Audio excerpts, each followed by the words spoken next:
Hello আমার পরিবারের সবাই কি করছো? আজকে হলো দেখো ভূত চতুর্দশী, তা 14 শাক খাওয়া হয়েছিল। তা 14 শাক খাওয়ার সাথে সাথে তো 14 প্রদীপও ধরাতে হয়, তাই ওরা দুই বোনে মিলে শুরু করে দিয়েছে প্রদীপ ধরানো। এই সন্ধেবেলা ওরা দুই বোনে 14টা প্রদীপ সাতটা সাতটা দুই বোনের মধ্যে ভাগ করে নিয়েছে।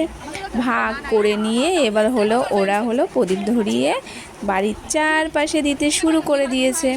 কারণ এবারে ওদের দায়িত্ব, যেহেতু আমি এবার দিতে পারবো না প্রদীপ, আর আমার যা বাড়ি ছিল না, সন্ধেবেলায় পরে এসেছিলো, এর জন্য ওরা প্রদীপ দিয়ে দিচ্ছিল।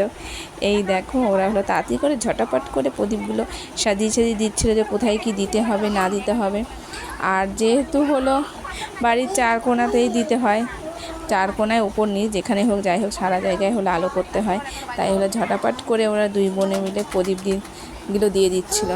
আমাদের বাড়িতে দেওয়া হয়েছিল, এবার বাড়ির কোণাটায় আমার মেয়ে রাস্তা দিয়ে দিতে যাচ্ছিলাম, যা বাড়ির কোণাটাতেও দিতে হয়। তাই দেখো রাস্তায় বেরিয়ে আবার ওই জায়গাটাতেও দিয়ে দৌড়ে চলে আসলো।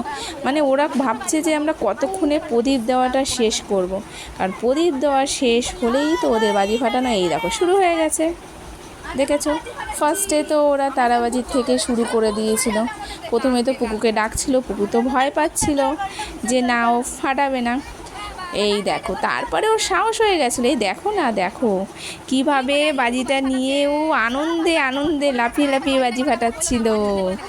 মানে প্রথমবার একটু ভয় পেয়েছিল, যেই নাকি ভয়টা কেটে গেছে অমনিও শুরু হয়ে গেছে বাজি ফাটানো।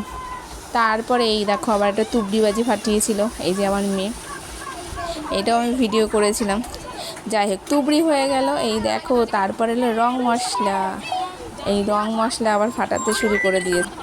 এই যে এদিকে দেখো এই যে রং মশলা শুরু করে দিয়েছে ফাটাতে। এটা অনেক বড় ছিল, এটা ফার্স্টে আমাদের গোপু সোনাকে দেওয়া হয়েছিল, কারণ ওরা বাজি ফাটাবে, আমাদের গোপু সোনাকে বাজি ফাটাবে না, এই গোপু সোনার বাজিটা।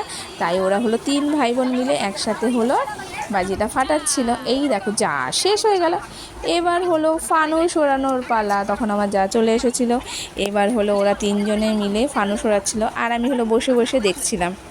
কারণ ফানুসটা ওড়াতে গেলে 2-3 জন ধরতে লাগে, কারণ অনেকটা সময়ও লাগে, যেহেতু এটা আগুনটা ধরবে, ওইটা বেলুনটা ফুলবে। তারপর এই দেখো আমাদের ফানুস উড়ে চলে গেল, কোথায় চলে গেল আকাশে। তারপরে এই দেখো আবার বাজি ফাটানো শুরু হয়ে গেছে। এই দেখো এটা কি বাজি, এটা এটা চরকি বাজি। প্রথমে তো ধরছিল না, তারপরে যাই হোক এটা আবার ভালো করে ধরিয়ে দিল। এই দেখো, আর আমাদের পুকু দেখো কিভাবে বসে বসে দেখছে বাজি ফাটানো, দেখেছো? ও গেল বছরও দেখেছিল, তখন ছোট ছিল, অত বুঝতে পারেনি। এই দেখো চরকি বাজি ফাটছে, হয়ে গেল চরকি বাজি ফাটানো। এবার এটা কি চটপটি, চটপট করে ফাটছে। দেখো কিভাবে চটপট করে ফাটছে চরকি বাজিটা। এবার চরকি বাজি হয়ে গেলো। আর এইটা দেখো বিড়ির ধোয়ার মতো, দেখেছো বিড়ির ধোয়ার মতন উঠছে। এই দেখো পটাশ করে ফেটে গেলে বিড়ি বো। আর এই বাজিটা লেটেস্ট বাজি, চরকি বাজি। এবার প করে আওয়াজ হচ্ছে, ভালো করে শোনো বাজিটা।